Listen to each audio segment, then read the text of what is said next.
আসসালামু আলাইকুম everyone, welcome to my channel.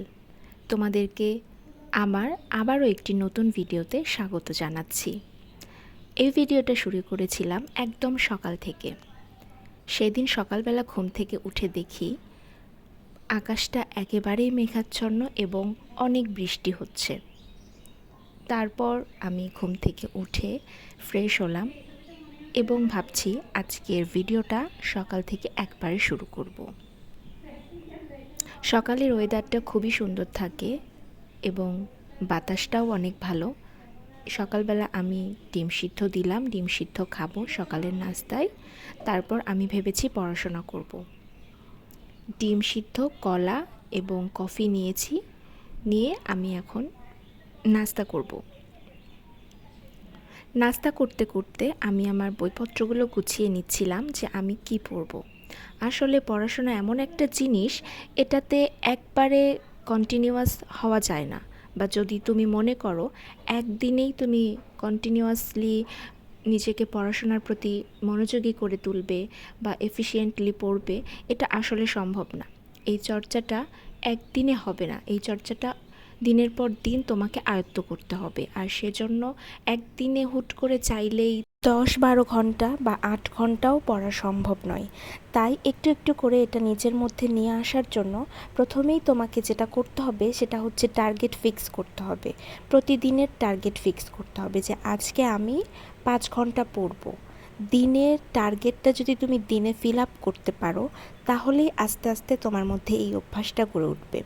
কিন্তু প্রথমে যখন তুমি অভ্যাস করবে বা ভাববে আমি 5 ঘন্টা পড়বো আজকে দিনের জন্য, তুমি দেখবে যে তুমি শুরুর দিকে 5 ঘন্টা পড়তে পারছো না। হয়তো 3 ঘন্টা পড়ে তোমার মনে হচ্ছে যে তুমি টায়ার্ড হয়ে গেছো বা তোমার পক্ষে আর নেওয়া সম্ভব না। তো এভাবে করে তুমি যদি তখনই মনে করো না আমাকে দিয়ে হবে না, তাহলে আসলে চলবে না। কারণ তুমি যেখানে একদমই পড়তে না, সেখানে 5 ঘন্টার টার্গেট নিয়ে যদি তুমি 3 ঘন্টা পড়তে পারো, এটাও কিন্তু তোমার জন্য অনেক বেনিফিট হবে। তো আস্তে আস্তে এভাবেই তোমার মধ্যে গড়ে তুলতে হবে। এবং এই সময়টাতে যে হ্যাঁ আমি কেন পড়ায় মন বসাতে পারছি না, আমাকে দিয়ে কেন হচ্ছে না, এটা নিয়ে যদি তুমি আরও বেশি ফ্রাস্ট্রেশনে পড়ে যাও, তাহলে কিন্তু আর সামনে আগানো সম্ভব হবে না।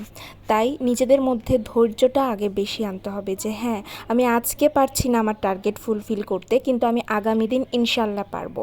এই জোরটা মনের মধ্যে থাকতে হবে। আর যদি আমরা সেই স্টেজে চলে আসি যে আমাদের অনার্স শেষ, আমরা চাকুরি প্রার্থী বা অনার্স শেষের দিকে, এখন চাকুরির পড়াশোনাতে বেশি মনোযোগী হতে হবে বা চাকুরির পড়াশোনা ধরতে হবে, তাহলে তো কোনো কথাই নেই। নিজের প্রতি কনফিডেন্ট থাকতে হবে। এভাবে করেই আস্তে আস্তে নিজেকে বিল্ড আপ করতে হবে চাকুরির জন্য। আর চাকুরির পরীক্ষাতে প্রিপারেশনটাই হচ্ছে বড় কথা, যে তুমি প্রিপারেশনটা কতটা গুছিয়ে নিতে পারছো। তো কেউ সেটা দিনে 6 ঘন্টা পড়েও নিতে পারবে বা কেউ 8-10 ঘন্টা পড়েও নিতে পারবে। কিন্তু তুমি যেই 6 ঘন্টা পড়বে, সেই 6 ঘন্টা যেন তুমি ঠিকমতো কাজে লাগাইতে পারো বা তোমার মস্তিষ্ককে সর্বোচ্চ ইউজ করতে পারো, তাহলেই কিন্তু হচ্ছে। তো এই অভ্যাসটা যদি আমরা তৈরি করতে চাই, তাহলে আমরা চেষ্টা করব যে শুরু থেকে একটু একটু করে নিজেকে তৈরি করতে। তো যেই কথা, আমি আমার ভার্সিটির পড়াশোনা করছিলাম, কেননা আমার সামনে সেমিস্টার পরীক্ষা ফাইনাল ইয়ারের। তো যেহেতু ফাইনাল ইয়ারের সেমিস্টার পরীক্ষা কাছে চলে এসেছে, তো আমি একটু সেমিস্টার পড়া নিয়ে একটু ব্যস্ত ছিলাম, সেমিস্টারের পড়াশোনা রেডি করছিলাম। তো আমার সামনের মাস থেকেই পরীক্ষা। তোমরা সবাই আমার জন্য দোয়া করো যেন ভালোভাবে এক্সামটা শেষ করতে পারি। আর আমি ঠিক করেছি এখন থেকে এভাবে করে ভিডিও করে আমি পড়াশোনাটা আগাবো, কেননা দেখেছি যে ভিডিও করলে আমি সেই টার্গেট অনুযায়ী, যে আমি এখন বসেছি আমি 1 ঘন্টা পড়াশোনা করব, তারপর আমি উঠব। তো স্ট্যান্ডটা রেখে দিয়ে যদি আমি পড়াশোনা করি, তাহলে ওই 1 ঘন্টা আমি ফোনে হাত দিচ্ছি না বা অন্য কোথাও যাচ্ছি না, অন্য কোনো কাজ করছি না। আমার 1 ঘন্টা শুধুই পড়াশোনা হচ্ছে বা 2 ঘন্টা শুধুই পড়াশোনা হচ্ছে, তারপর আমি অন্য কাজ করছি।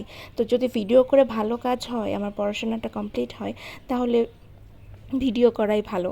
বা তোমাদের সাথে শেয়ার করছি, এতেও ভালো লাগছে।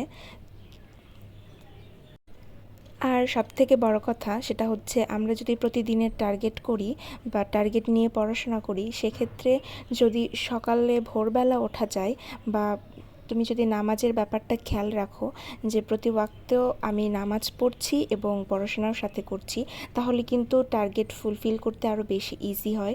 কেননা অনেক সময় থাকে, আমি সকালবেলা উঠতে পারি না, কিন্তু আমি এখন আস্তে আস্তে চেষ্টা করছি যে খুব সকালবেলা উঠে যেন আমি পড়তে বসতে পারি এরকম।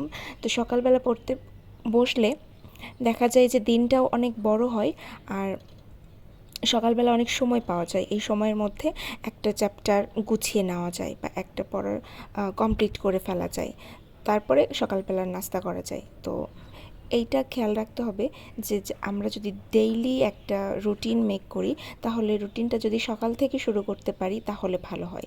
কারণ অনেকেই আমরা সকালবেলা, আমিই পারি না খুব সকালে উঠতে। তো সকালে উঠে যদি পড়াশোনা শুরু করি, উঠতে উঠতে দেরি হয়ে যায় এবং আমার দিনটাও শেষ হয়ে যায় এরকম মনে হয়। তো আমি এখন আস্তে আস্তে চেষ্টা করছি।